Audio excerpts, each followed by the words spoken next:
Ayan guys, kung makikita nyo, ganyan po siya ang itsura niya. Doon po kami galing. Ayan. Tapos paakyat. Ayan. So kita po ang buong Antipolo. Dito, buong Manila. Wala eh, naka-close po siya. Temporary close.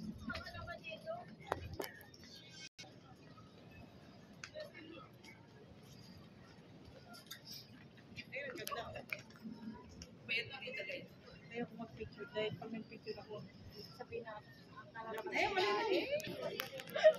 So guys, from here, ayan, kita mo talaga. Ayan, doon kami nag-start. Oo, pag gabi maganda dito. Ayun, Manila Gusto Bay. mo na mas maganda dun sa may ano tayo. Saan? Sa may... Sa Taguig din. Ito po dito yung Makati. Ayan.